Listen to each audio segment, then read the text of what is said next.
우리 성도 여러분들은 어떤 결심을 딱 하시면요, 평균적으로 며칠 정도 유지하시나요? 예를 들어서 내가 다이어트를 결심을 딱 했다. 그러면 이번에는 꼭 운동을 하리라 결심을 하시면 평균 며칠 정도 하시나요? 3일. 예, 그렇죠. 제 자신을, 나를 잘 아는 건 내 자신이죠. 어차피 작심 3일 될 거. 난 그런 결심 아예 안 해 라고 말씀하시는 분들도 계시는데요. 제가 아는 어떤 교수님께서 이런 말씀을 하셨습니다. 작심 3일도 10번 하면 한 달이 된다. 그래서 3일이 지날 때마다 다시 한 번씩 작심을 해라. 그래서 그 말씀을 듣고요, 제가 아는 어떤 사람이 맞아, 그래, 작심 3일도 10번 하면 한 달이지, 그래, 한번 10번 해보자, 이렇게 했답니다. 근데 오류가 있어요. 아니, 교수님께서 기왕 말씀하실 거 120번 하면 1년이 된다, 이렇게 말씀을 해주시지 하필이면 10번 하면 한 달이 된다고 말씀하셔서 진짜로 딱 10번만 작심해가지고 한 달만 했다는 그런 아쉬운 소식이 있었습니다. 제가 이 말을 들으면서요, 궁금해서 물어봤어요. 그래서 그 작심이라는 게 뭔데? 물어봤더니 그 친구가 하는 말이, 아직 미혼이었는데 애인하고 싸우지 않으려고 마음을 먹었다고 합니다. 근데 이쯤 되니까 또 궁금해지더라고요. 근데 왜 그 작심이 깨지게 됐어, 한 달 만에? 물어봤더니요, 그때부터 그 남자였는데 저한테 한풀이를 하듯이 막 뭐 때문에 싸웠는지를 막 얘기를 해주기 시작하는데요. 이 여자분이 남자한테, 너는 나한테 사랑을 준다고 계속해서 말하지만 그 말을 듣는 나는 그게 사랑으로 느껴지지가 않아. 날 사랑한다는 말과 행동들이 네 욕심, 네 만족감을 먼저 채우기 위한 것으로 보여. 이런 말을 남자한테 했다고 합니다. 한마디로 여성분이 남자를 못 믿겠다 이거죠. 네가 날 사랑하는지 아닌지 잘 모르겠다. 네가 하는 말과 행동을 보면 난 네가 날 사랑하지 않는 것 같다, 이거였습니다. 근데 남자는요, 너무너무 억울하다고 저한테 하소연을 하더라고요. 정말로 내가 하는 언행들은 정말 이 여자를 너무 사랑해서 하는 것들인데, 나는 너무 사랑해서 하는데 상대방이 그걸 아니라고 하니까 막 속에서 막 불이 난다고 합니다. 아니, 내가 널 진심으로 사랑하니까 이렇게 행동하는 건데, 아니, 내 감정은 내가 더 잘 알지, 네가 뭔데 네 마음대로 내 진심 어린 언행을 갖고 사랑한다 안 한다 왜 네가 판단하냐? 난 진심으로 너를 사랑하는 거야. 널 사랑하니까 이렇게 말하고 이렇게 행동하는 거야. 막 이렇게 남자가 여자한테 막 화를 냈다고 해요.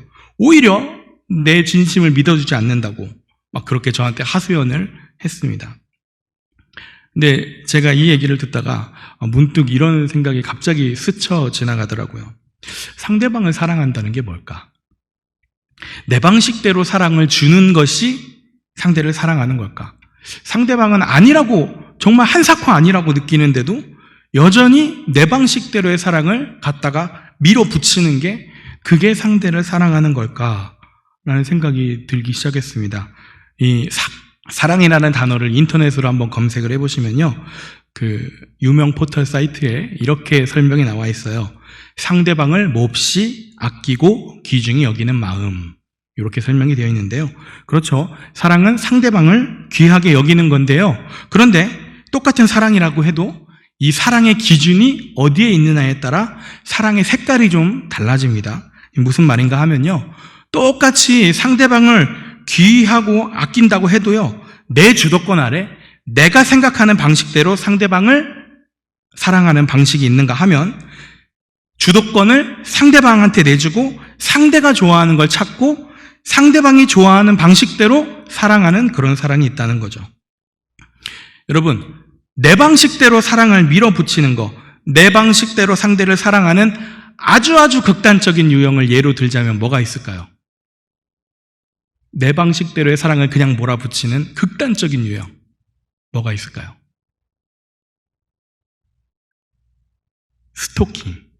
스토킹이 있겠죠. 그러면 스토킹도요, 삐뚤어진 유형이기는 하지만요, 상대방을 몹시 아끼고 귀하게 여깁니다. 문제는 그 스토킹이 내 방식대로 상대방을 사랑하고 상대방도 내 방식의 사랑을 좋아할 거라고 착각하는 데 있죠. 여러분, 스토킹이라는 이 극단적인 예를 들었기 때문에 이건 사랑이 아니지라는 판단이 바로 서실 텐데요. 그런데 우리도 평상시에 내 방식대로의 사랑을 상대한테 강요하고 이해하라고 말하고 있지는 않으신가요? 내 방식대로 상대를 사랑하는 건 본질적으로 스토킹과 같은 유형의 사랑이 아닐까요? 여러분, 돌이켜서 한번 생각을 해보십시오. 여러분, 우리 배우자분들을 처음에 사랑하실 때 처음에는 이 배우자분의 호감을 사기 위해서 내 모든 걸 상대한테 맞췄을 거예요. 오히려 상대방을 위해서 내 시간을 내주고, 상대방을 위해서 내 물질을 내주고, 내 열정을 내주고, 이렇게 상대를 위해 손해본다는 게 오히려 그게 손해가 아니죠. 상대의 호감을 사는 거니까 그게 기쁘게 느껴집니다. 상대의 마음을 얻기 위해서 상대가 저 사람이 나를 사랑하는구나, 이걸 느낄 수 있도록 계속해서 상대방이 좋아하는 거를 찾기 시작하잖아요. 근데 이게 나중에 서로 사랑하는 사이가 되면 이제 서로가 서로한테 자기 자신을 알려주는 게 중요합니다. 나는 이런 걸 싫어하고 나는 이런 걸 좋아해 라고 분명하게 말을 해줘야 서로가 상대방이 뭘 좋아하고 뭘 싫어하는지를 알아서 상대방의 방식에 서로 맞출 수가 있게 되죠. 그렇기 때문에 이 서로 사랑하는 사이에서 나를 알려준다는 건 굉장히 중요한 작업이죠. 이렇게 나를 알려주는 대화의 시간이 충분하지 못하고 계속해서 한쪽이 계속해서 일방적으로 상대방한테 맞추기 시작하면 이게 시간이 흐르면 흐를수록 사랑을 받는 사람이 이게 점점 상대가 내 방식에 맞춰주고 내가 좋아하는 것들을 상대가 찾아주는 것임을 그걸 잊어버리고 이렇게 사랑받는 게 당연한 거구나, 익숙하게 됩니다. 그리고 이게 조금 더 시간이 지나면 왜 저 사람이 나의 기분을 맞춰주지 않지? 왜 저 사람이 내가 느끼기에 사랑이라는 그런 느끼는 방식대로 나한테 해주질 않지? 사랑이 변했나? 마음이 식었나? 이런 생각들을 하게 되죠. 자, 여러분, 여기까지 막 급하게 달려왔는데요. 근데 여러분, 이게 비단 사람과 사람 사이의 관계에서만 일어나는 걸까요? 여러분, 하나님과 나와의 관계에서는 어떠세요? 여러분은 하나님을 사랑하십니까? 사랑하세요? 그렇다면 하나님을 사랑하시긴 사랑하시는데 누구 방식대로의 사랑을 하고 계십니까?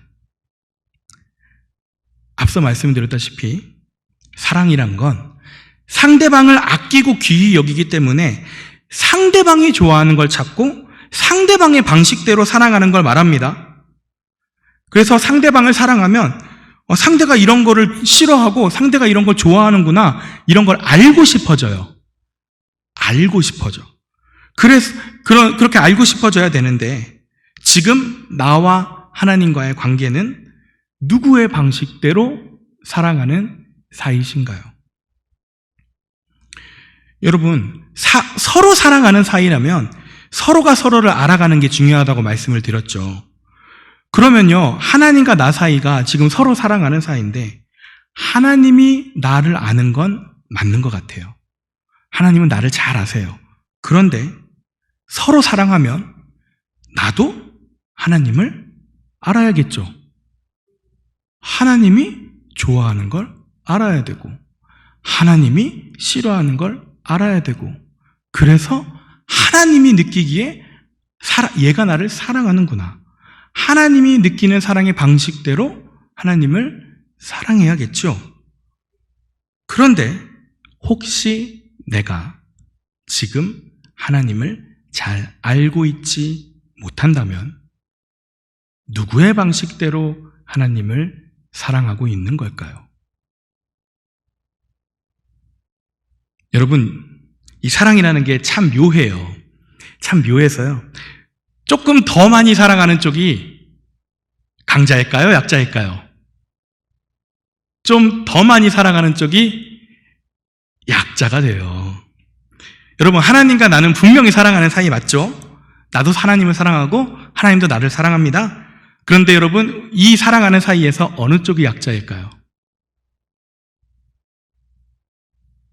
좀 더 사랑하는 쪽이 약자잖아요. 하나님과 나 사이에서 누가 약자실까요? 하나님이 약자세요. 예. 우리는 하나님이 좋아하고 싫어하는 것들을 제대로 알지 못하고 제대로 이해하지 못하고 있죠. 하지만 하나님께서는 내가 좋아하는 것을 끊임없이 채워주시면서 끊임없이 사랑을 표현하고 계십니다. 하나님께서 내 방식대로의 사랑에 맞춰주고 계시는 거죠. 그래서요, 하나님과 나와의 관계는요, 이미 내가 원하는 사랑의 방식대로 하나님에게 내가 사랑받는 것에 너무 익숙해져 버린 관계인 것 같아요. 때문에 나와 하나님과의 관계에서 내가 사랑이라고 느낄 수 있는 어떠한 결과물, 축복, 기도 응답, 이런 것들이, 이런 사랑의 결과물들이 나한테 나타나지 않으면 하나님이 날 사랑하지 않는가 봐. 하나님이 날 떠나셨나 봐. 이렇게 하나님 사랑을 의심하고 하나님께 서운하게 되고 하나님께 화도 내게 되죠. 내 방식대로의 사랑을 하면요. 여러분, 오늘 본문에 나온 사람 역시요, 내 방식대로의 사랑을 한 사람이었습니다. 우리 17절을 한번 읽어보면요, 한 사람이 달려와서 꿇어 앉아서 묻습니다. 꿇어 앉아서 물어요. 여러분, 이 사람을 마태복음의 기록에 의하면요, 이 사람은 젊은 사람이래요. 그리고 누가복음의 기록에 의하면요, 이 사람은 관리랍니다. 여러분, 이 관리라는 단어가요, 이 원어의 단어가 굉장히 높은 고위 관리자를 지칭하는 단어예요. 룰러, 법을 통치하는 사람. 그래서 굉장히 젊은 엄청난 고위층의 공무원이었습니다. 그런데 이렇게 대단한 사람이 지금 17절에 무슨 행동을 하고 있어요? 예수님한테 다가와서 꿇어 앉았어요. 무릎을 꿇었어. 어마어마한 위치에 있는 사람이. 이 젊은 관리는요, 자기의 사회적 지위나 체면을 싹 다 내던지고 예수님께 꿇어 앉을 정도로 굉장한 열정을 갖고 있는 사람이었습니다. 일단 자기의 체면과 지위를 싹 다 내던지니까 거침없이 예수님께 핵심적인 질문을 던지죠. 무엇을 해야 영생을 얻을 수 있나요? 이 질문에 예수님께서 뭐라고 대답하셨는지 우리 19절을 한번 읽어보겠습니다. 시작. 네가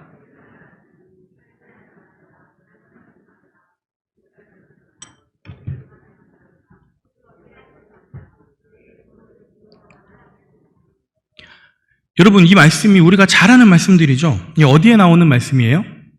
십계명입니다. 근데 여러분, 무언가 되게 이상해요. 일단 첫 번째로 예수님은 왜 십계명 전체를 말씀하지 않으셨을까? 지금 어떤 계명들만 있나요? 5계명 이유들의 계명만 말씀하시고 1에서 4계명, 즉 하나님과의 관계에 대한 계명들은 말씀을 아예 안 하셨어요. 게다가 여러분, 조금 더 자세히 살펴보면요, 본래 십계명의 10번째 계명은 탐내지 말라라는 계명이에요. 근데 그 탐내지 말라라는 것 대신에 뭘로 바뀌어져 있을까요? 속여 빼앗지 말라로 바꿔져 있어요. 왜 예수님께서 이렇게 말씀하셨을까? 여러분, 이게 가만히 들여다보면요, 예수님께서 말씀하신 것들은 모두 다 대답하기 쉬운 것들이에요. 너 살인했니? 간음했니? 도둑질했니? 라고 물어봤을 때 한 번에 대답할 수 있는 내용들이고, 원래 탐내지 말라라는 계명을 굳이 속여 빼앗지 말라라는 거 이렇게 바꿔 말씀하신 것도 한 번에 대답할 수 있게끔, 네, 안 했습니다, 이렇게 대답할 수 있는 그런 질문을 던지기 위해서라고도 볼 수가 있습니다. 그래서 20절에서요, 이 사람은 너무나도 자신 있게 대답을 해요. 네, 저 이거 다 지켰어요. 근데 여러분, 또 두 번째 의문, 지금 예수님께서 말씀하시는 것들은요, 영생을 얻기 위한 것으로 보기에는 너무 이상해요. 이 정도는 웬만한 사람들도 다 지키고 삽니다. 살인하는 사람이 그렇게 흔한가요? 간음하는 사람이 그렇게 흔하진 않잖아요. 여러분, 영생을 얻기 위해는 이런 규범들은 굳이 하나님 안 믿어도 도덕적으로 웬만큼 착한 사람들은 다 지키고 사는 규범이에요. 그런데 왜 예수님께서 굳이 이런 계명들을 말씀을 하시는 걸까? 우리 21절 한번 다 같이 읽어보겠습니다. 시작.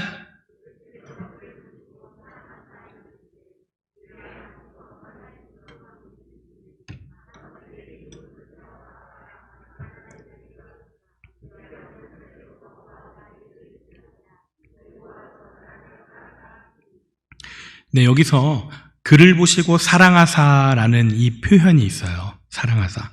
이 표현은요, 마가복음에만 있습니다. 다른 데는 없어요. 예수님께서는 이 사람을 사랑하는 마음으로 이 사람이 깨닫기를 원하셨던 거예요. 여러분, 앞서 말씀드렸다시피 상대방을 사랑한다는 건요, 상대방이 좋아하는 것과 싫어하는 것을 알고 상대방의 방식대로 사랑한다는 걸 말합니다. 그래서 내 방식대로 사랑을 하면 자칫하면 강요가 될 수 있고 스토킹이 될 수 있다는 걸 기억해 주십시오.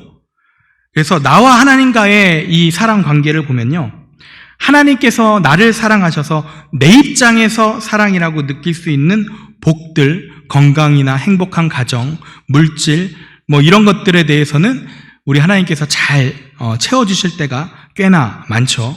그래서 내가 하나님의 사랑을 느낄 수 있게 하나님께서 나에게 맞춰주실 때가 많다는 거예요.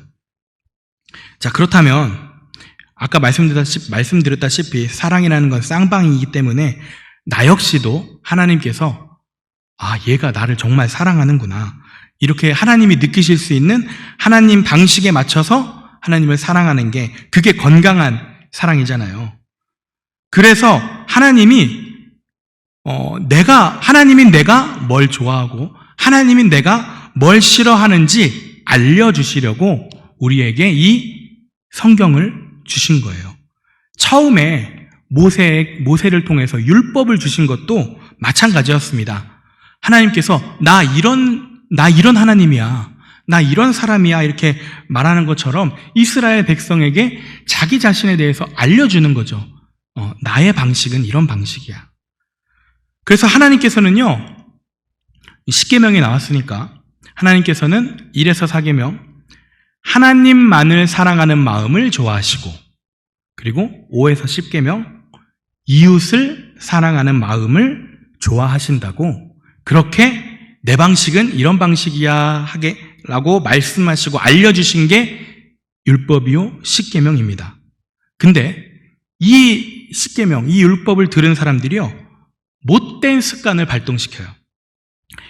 이 10계명을 자기들 편한 대로 해석해버립니다. 단지 문자 그대로 살인하지 않고 간음하지 않고 살면, 그러면 나는 말씀 지킨 거고, 그러면 나는 하나님 사랑하는 거고, 나는 하나님이 좋아하는 거 했으니까, 나는 하나님 사랑하는 거 맞으니까 하나님이 나한테 뭔가 내가 원하는 사랑의 결과물을 주시겠지? 하나님 좋아하는 율법 지켰으니까 하나님도 내가 좋아하는 건 해주시겠지? 이런 이상한 논리가 작동되기 시작하죠. 사실 살인 안 하고 간음 안 하고 이게 중요한 게 아니라 이웃을 사랑하는 마음을 좋아하시는 거잖아요, 하나님께서. 근데 속으로는 온갖 저주와 분노를 쌓아둬서 마음속으로는 내 이웃을, 내 옆 사람을 골백 번이나 다 죽여놓고 속으로는 온갖 음란함을 쌓아두면서 마음속으로 내 이웃을 몇 번이나 간음해놓고 내가 단지 문자 그대로 살인과 간음을 하지 않았으니까 괜찮다라고 생각합니다. 그래서 사실 지금 우리의 상태는 속으로는 내 이웃을 몇 번이나 욕하고 때리고 죽이고 간음하고 내 욕망대로, 내 욕심대로, 내 마음대로 다루는 그런 마음이 내 속에서는 켜켜이 쌓여있다 못해서 이렇게 쌓인 마음들이 조금씩 밖으로 삐져나와가지고 막 점점 내 주변 사람들을, 내 가까이 있는 사람들을 내 욕심대로 컨트롤하려고, 내 마음대로 내 욕심을 이용할 도구로 대하고 사람을 내 밑으로 두려고 하고 있죠. 그러면서 단지 문자 그대로 살인 안 했어, 간음 안 했어, 도둑질 안 했어, 나 예배 잘 드리고 있어, 헌금 잘하고 있어, 봉사 잘하고 있어, 그러니까 나는 말씀 잘 지키고 신앙생활 열심히 하는 사람이야, 이런 나를 하나님께서 사랑해 주시고 축복해 줘야 돼, 이런 이상한 사고방식의 흐름으로 흘러갑니다. 이런 흐름을 갖고 있었던 사람 중에 한 명이 이 젊은 관리였던 거죠. 근데 이 예수님께서는요, 이 젊은 관리를 사랑하셔서 그가 비록 자기 방식대로 하나님을 사랑하긴 합니다. 정말 자기의 사회적 지위와 체면을 다 내던지고 예수님 앞에 꿇어 앉을 정도로 열정적으로 그 하나님을 사랑하는 마음은 있어요. 그게 비록 자기 방식의 사랑이긴 했지만, 그러나 그래도 그 젊은 관리가 내 방식이긴 하지만 하나님을 열정적으로 사랑하고 있음을 아시고 그를 사랑하사 깨닫기 원하는 마음으로 말씀해 주십니다. 다시 한번 21절을 다시 한번 읽어보겠습니다. 시작. 예수께서 그를 보시고 사랑하사 이르시되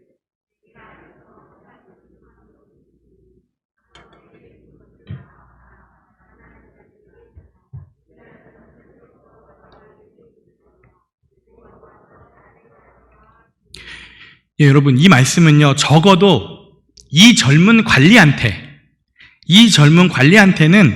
하나님 사랑과 이웃 사랑을 동시에 실천할 수 있는 말씀이었던 것 같아요. 예수님께서 초반에 일부러 10계명의 1에서 4계명을 말씀 안 하셨잖아요. 이 사람을 알고 있었던 것 같습니다. 이 사람이 하나님을 사랑할 수 없음을, 이 계명을 지킬 수 없음을 알고 있었어요. 그 중에서도 특히 1에서 2계명, 하나님 외에 다른 신을 두지 말라, 우상을 만들지 말라 라는 이 계명을 지킬 수 없었던 사람, 하나님도 열정적으로 사랑하긴 하지만 돈도 열정적으로 사랑했던 사람이 이 젊은 관리였죠. 하나님을 사랑하지만 하나님만을 사랑한 게 아니라 하나님과 돈을 같이 사랑했던 사람. 그리고 사실 이 세상에서 돈을 열정적으로 사랑하면요, 필연적으로 이웃 사랑은 놓칠 수밖에 없습니다. 돈을 열정적으로 사랑하면 자기 이익을 우선적으로 생각하기 때문에 겉으로만 봉사하고 섬기는 척하지 속으로는 나를 손해보게 만드는 내 이웃 사람들을 진정으로 사랑할 수가 없거든요. 내 이익이 있기 때문에. 그래서 예수님은 하나님 사랑도 못하고 이웃 사랑도 못하고 있는 이 젊은 관리한테 도전적으로 말씀하시는 거예요. 네가 진짜 하나님을 사랑해서 정말 하나님 안에 있는 이 영생을 누리고자 한다면, 그러면 적어도 너는 네가 가진 걸 다 팔아서 가난한 자들에게 줘라. 네가 갖고 있는 돈이라는 우상을 깨트려서 정말 하나님을 사랑하고 또 네 이익만 추구하는 그 편협한 삶을 버려서 정말 이웃을 사랑하는 삶으로 한번 가봐라. 그러면 너한테 손해가 있는 게 아니야. 뭐라고 말씀하세요? 다 팔아서 주라. 그리하면 뭐가 있다고 말씀하세요? 하늘에서 보화가 내게 있으리라. 네 걸 파는 게 결코 손해보는 게 아니야. 더 큰 것을 얻게 되는 거야 라고 말씀을 해주십니다.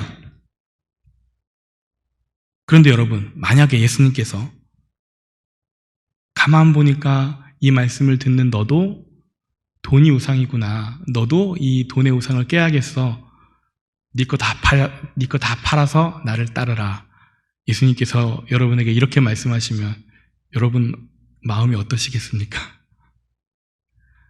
어떤 마음이 드시겠습니까? 여러분, 젊은 관리의 선택을 한번 볼까요? 22절 읽겠습니다. 시작.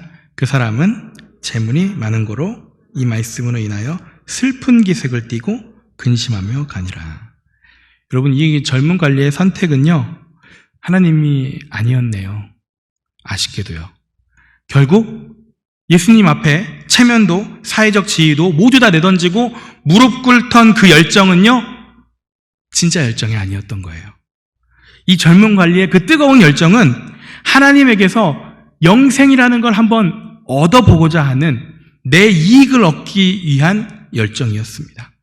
이 땅에서 고위직 공무원 하면서 잘 먹고 잘 살았던 것처럼 저기 저 천국 가서도 영생이라는 걸 얻어서 잘 먹고 잘 살기 위한 그런 욕심에서 나온 열정, 그런 내 욕망을 이루기 위해서 수단과 방법을 가리지 않고 예수님한테 무릎 꿇었던 내 만족감을 채우기 위해 하나님을 사랑한 그런 사람이었던 거죠. 여러분, 오늘 우리는 하나님을 향한 마음으로 열정으로 모였습니다. 남들 다 노는 이 빨간 날에 교회에 나와서 예배드리는 이 열정은요, 아무나 가질 수 없는 열정 맞습니다. 하나님 사랑하는 마음이 없으면 이 자리에 있을 수가 없습니다. 그런데요, 그렇게 열정적으로 사랑하는 이 하나님을 사랑하는 그 사랑의 방식이 어디에 기준을 둔 방식인가요? 내 방식대로 하나님을 사랑했던 젊은 관리의 열정적인 사랑이십니까? 아니면 상대방인 하나님께서 기뻐하시는 방식의 사랑이십니까? 하나님을 사랑하고 있는 산도교회 성도 여러분, 지금 내가 누구의 방식으로 하나님을 사랑하고 있는지 되돌아보시기 바랍니다. 그리고 혹시라도 내 방식대로, 내 욕심대로 하나님을 사랑하고 있었다면요, 이제 돌이키시기 바랍니다. 주님, 지금까지 내 욕심대로 하나님을 좌지우지하려 했던 저희들을 용서하여 주시옵소서. 이제 내 방식대로가 아닌 하나님께서 원하시는 하나님의 방식대로 사랑하기 원합니다. 여러분, 하나님의 방식이 뭔지 잘 모르시겠죠? 그렇다면 앞으로 할 일은 명확합니다. 잘 모르시면요, 알아가시면 돼요. 사랑하는 사이에서 상대방을 알아가기 위해 끊임없이 서로 대화하고 노력해야 하는 것처럼요, 우리와 하나님과의 관계도 마찬가지죠. 말씀을 가까이 해야 사랑하는 하나님에 대해서 알 수 있겠죠. 성경을 통해서 하나님과 대화해야 합니다. 말씀을 멀리 한다는 건요, 말씀을 안 읽는다는 건 하나님을 사랑하긴 사랑하는데 내 방식대로 하나님 사랑할래요? 라고 말하는 것과 똑같아요. 여러분, 하나님과 나와의 관계를 내 마음대로 이끌어 가시려면 말씀을 멀리 하십시오. 그러나 하나님과 나와의 관계가 하나님의 방식대로 이끌림을 받기 원하신다면 말씀을 사모해 주십시오. 하나님을 조금이라도 더 알고 싶다는 마음으로 예수 더 알기 원하네. 내 평생의 소원, 예수 더 알기 원하네. 주님 더욱 알기 원해요. 이렇게 간절히 기도하면서 살아가는 우리 산도교회 성도 여러분 되길 기도합니다. 혹시 작심삼일이 될 것 같아서 두려우신가요? 내가 하나님 방식대로 말씀 사모해야겠다 하고 결심을 딱 했는데 3일밖에 안 돼. 이렇게 두려운 마음이 혹시 있으신데요, 이런 마음을 가지실까봐 마가복음 10장 27절에서 하나님께서 이렇게 말씀을 하고 계십니다. 마가복음 10장 27절, 우리 성경책 펴고 같이 한번 읽어볼게요. 마가복음 10장 27절 시작. 예수께서 그들을 보시며 이르시되 사람으로는 할 수 없으되 하나님으로는 그렇지 아니하니 하나님으로서는 다 하실 수 있느니라. 아멘. 우리의 힘으로 작심삼일하는 게 아니라 하나님께 이것 또한 맡기시는 우리 성도 여러분 되길 기도합니다.